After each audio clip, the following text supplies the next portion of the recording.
Ses livres sont traduits dans une dizaine de langues. Mahi Binbin, l'auteur des Étoiles de Sidi Moumen, adapté au cinéma, est notre invité pour un nouveau livre événement qui s'appelle Le Fou du Roi, qui est publié chez Stock. Bonjour Mahi Binbin. Bonjour. Alors que le Maroc est l'invité d'honneur du Salon du Livre cette année, vous êtes l'un des auteurs qui bouscule un petit peu la tradition littéraire et ce livre ne déroge pas.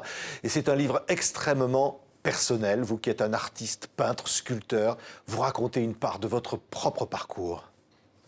En effet, c'est l'histoire, c'est un livre assez intime, assez intimiste. C'est l'histoire de ma propre famille. Mon père qui a été courtisan du roi pendant 35 ans et mon frère qui a participé au coup d'État d'Esquirade de 71 où il est rentré avec des armes au palais pour... voilà, c'était un officier qui a été embarqué dans cette affaire du coup d'État de 71.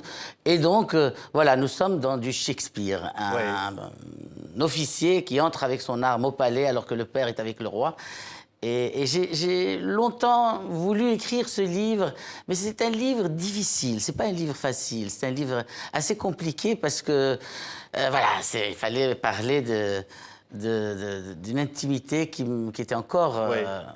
Quand vous faites parler votre père, à la première personne, c'est lui qui raconte cette histoire. Il dit, moi, Mohamed Ben Mohamed, écume de Lali et du Moisi de Marrakech, et qui réussit parce qu'il est courtisan du roi. En fait, j'ai déjà écrit des livres où je donnais la parole à mon frère. C'est-à-dire, j'ai souvent pris le parti de ce frère qui était dans ce mouroir qui s'appelle Tazmamat, où on a mis des gens pendant 18 ans sous terre, dans le noir, etc. Donc, moi, j'ai été extrêmement affecté par cette histoire. Donc, je prenais souvent le parti de mon frère, qui était emprisonné pendant très longtemps. Et là, je crois que je suis en train de vieillir. Là, c'est un livre de réconciliation où j'ai donné la parole à mon père. C'est le narrateur et mon père. Oui. Et d'ailleurs, des fois, il pouvait même tenir des propos compliqués sur son fils. Et je lui ai laissé libre cours. C'est dans des paroles fortes. On entre dans la cour de ce roi. On ne sait pas que c'est Hassan II, mais on le comprend. Et il y a là le bouffon, celui qui raconte des histoires au roi pour qu'il s'endorme, le fait rire. Et puis il y a toute une cour de personnages autour. C'est finalement les entrailles du pouvoir que l'on découvre. C'est la petite histoire, en fait. C'est la petite histoire. Comment est né ce livre ?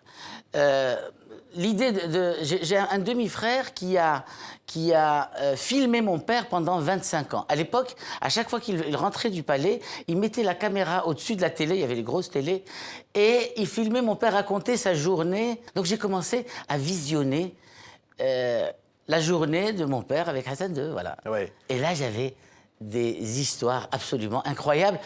Et au bout de 3 mois de visionnage, j'ai arrêté de regarder parce que je voulais pas faire un livre d'anecdotes. J'ai voulu vraiment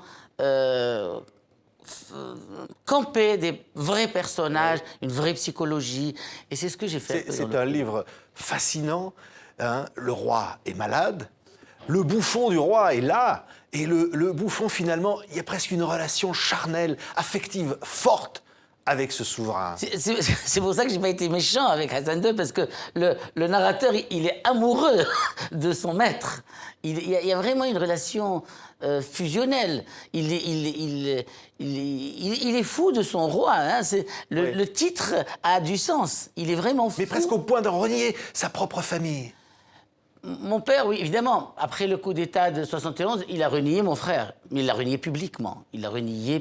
Et donc j'ai cessé de voir mon père pendant de nombreuses années. Hein. J'ai refusé de le voir. Mais quand mon frère sort de Tazmamat, en 91, la première chose qu'il me dit, tu m'emmènes voir papa. J'ai dit, mais tu veux pas voir ce type-là, il t'a renié. Tu n'es plus son fils. Il me dit, tu m'emmènes voir papa.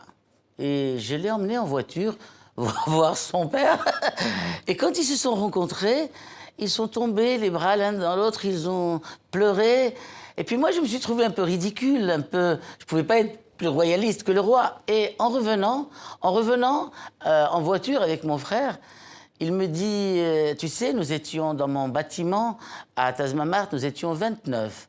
Il y a eu 4 survivants. Et ceux qui ont survécu c'est eux qui n'avaient de haine envers personne, qui ne portaient pas de haine. Parce que quand tu portes la haine en toi, elle commence d'abord par te détruire, si jamais elle touche l'autre. Des moments très émouvants aussi, des retrouvailles de la mère et de son fils. Parce que ma mère était la seule à pouvoir à croire que mon frère était vivant. Elle l'attendait, parce que les mères sentent. Elle savait qu'il était vivant. Nous, parce qu'on n'avait aucune information pendant 15 ans. On l'a su, les premiers rapports d'Amnesty International, c'était en 85, où les premières lettres sont sorties. Mais on savait rien. On savait rien. Mais les mères, elles savent. Ouais. Est-ce que derrière cette sorte de réconciliation familiale, Parce que au fond, ma mère, tous les jours, pendant les 20 ans d'absence de mon frère, tous les jours, elle lui mettait sa part de côté, à midi. Et quand elle avait la nostalgie, le tagine, elle prenait la moitié. Donc elle lui donnait sa part, la part de l'absent. Oui. C'est-à-dire, nous avons vécu avec cet absent très longtemps, quoi. Il était plus présent que tout le monde. Ouais. Parce que quand on revenait de l'école à 5 heures, on était vachement content de trouver la part de l'absent. C'était le goûter de... Et aujourd'hui, cette place de l'absent qui est comblée, au fond, c'est l'histoire qui se réconcilie avec elle-même. Et à travers cela, finalement, un espoir pour le Maroc. Mais absolument, le Maroc a changé. Le Maroc, vraiment, maintenant, nous sommes dans une phase exceptionnelle. Moi, je suis rentré après la mort de Hassan II et je remarque l'évolution de ce pays. C'est un pays qui est en pleine effervescence. Il y a des chantiers partout. Non, vraiment, c'est un pays qui avance. Oui. Mais le rapport au pouvoir restera toujours celui-là, ouais. Il faut toujours se méfier. Ah oui. Il y aura toujours des bouffons, quand même. Oui, il faut rien laisser passer. Il faut être là, il faut être présent. Il faut dénoncer quand il y a des choses à dénoncer. Il faut critiquer. Et c'est un petit peu le rôle de l'artiste, non? Oui. C'est pour ça que vous êtes devenu artiste, alors. Je pense. On dit plus de choses quand on est artiste. Enfin, on a besoin de dire des choses. Surtout, on est écouté parce que, regardez, je suis chez vous, là. Ça s'appelle Le Fou du Roi, votre nouveau livre, Maï Benmine, Prétendote. C'est publié chez Stock. C'est un livre vraiment formidable qui sera peut-être adapté au cinéma. On sait que Nabil Ayouch a adapté, s'est présenté aux Oscars, votre précédent livre. Il est très intéressé par ce livre. Il m'a même demandé de jouer le rôle de mon père. J'ai dit, mais mon père est gros. Puis il m'a dit, tu t'es regardé? Et effectivement, je me suis regardé un jour devant la glace. Et puis j'ai vu que Maradona était là en train de me regarder.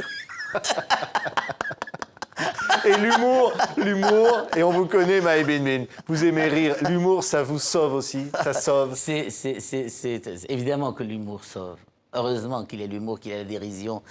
Et puis voilà, ça nous fait avancer tout ça. Merci. Merci. Ça s'appelle Le Fou du Roi chez Stock. Merci, Maï Benmine, d'avoir été notre invité.